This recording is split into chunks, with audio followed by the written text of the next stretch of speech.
when I was in middle school. I had a really awesome phys ed teacher, and she just did great things with the kids, and I just thought, this is what I want to do. I want to help kids be active and do things and realize they didn't have to be a stupendous athlete, but they need to move. You have to move all the time. So that's why I did that. And I never changed my mind after that. That was 8th grade. And just always wanted to be a teacher.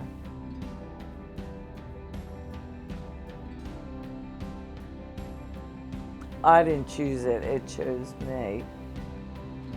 My dad's cousin worked in Lindenwold, and she called me up and said, Maria, there is a teacher that is going on a maternity leave. It probably won't be, a regular job, but you can get in there and just go for the interview. You might get it, but it'll only be till June. So I was like, okay, I'll go.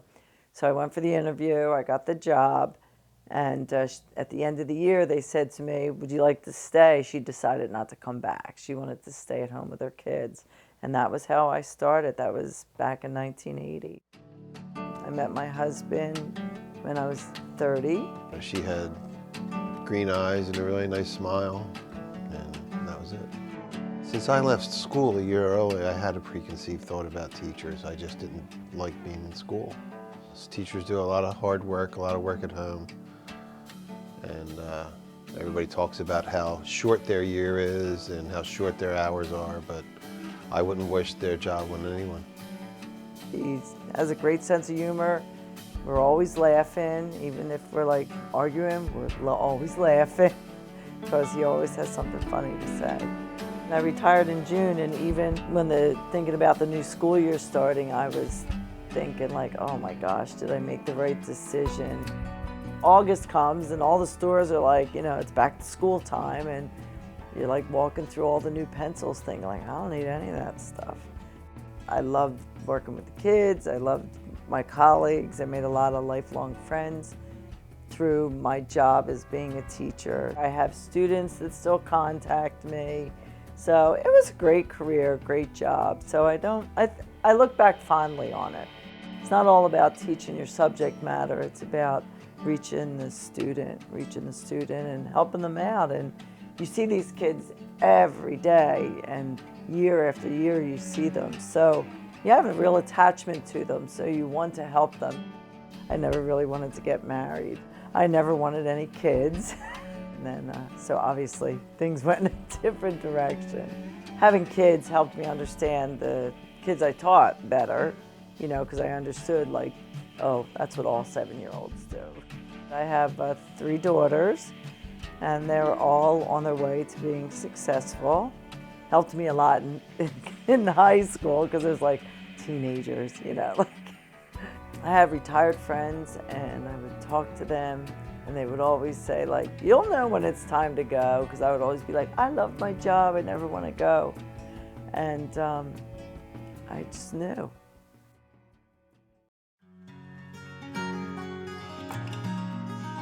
The worst part was just seeing that there were things that needed to be fixed, but you could never fix them. Administration, the budgets, all that kind of stuff that I have, you really have no control over, but it controls so much of your job. And that seemed to get worse as the years went on. There was more control, and as a teacher, you saw that it wasn't beneficial for everybody. I just felt like it was time to go. I just would go to work every day, drive in and think, I just don't want to do this anymore. When I went out, nobody was retired, so I was like in like ghost town. Very true, very true. A big shift for me.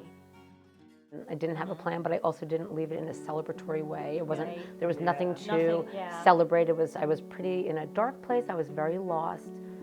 For you guys, you could enter that feeling a lot more excited about like this new chapter. I was binge watching television and collecting martini recipes, and then when my mom's health really declined and I moved in with her, it was like I finally had purpose again.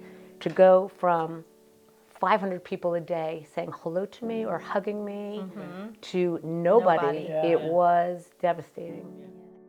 I ran into a teacher that we worked with. She said, Hilda, I retired 7 years ago and I've been bitter still. And I went to my therapist and I said, that cannot be me. I need to look back on this career lovingly and proud of what I did and, happy about it. And so that's really kind of what I think I was working on, was putting it in its proper place, not feeling mad, not feeling pushed out. It was like a dream job. It just, maybe did I stay too long at the fair, or was, the changes in education. The fair change. The fair change. Yes, yeah, it wasn't.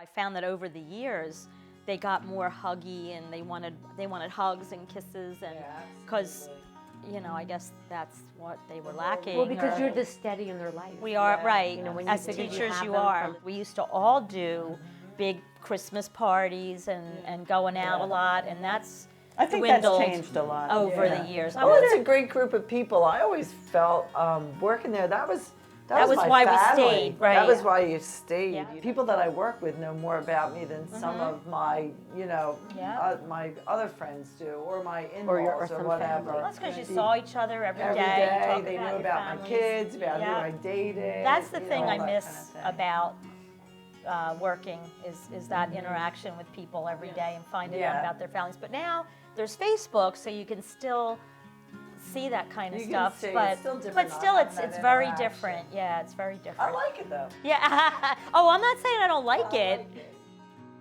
One of my students came up to me last year and said, Mrs. Lafferty, are you ever coming back? No, honey, I'm not.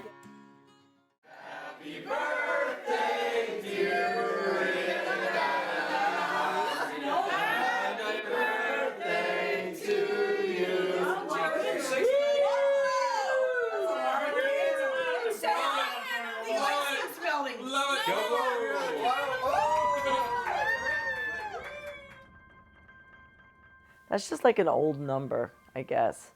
I don't feel old. I don't do the old things, but when you watch TV, they show like a woman like I'm going to be 65, and then you're like, oh my God, that's not that far away. I thought she should have retired a couple years ago. He was very supportive about my decision to do it. And she woke up and she said, what am I going to do? What am I going to do with the rest of my life? And that was at 1 o'clock in the morning. This is what I've been doing since I was 5 years old. What am I going to do when it comes time to retire?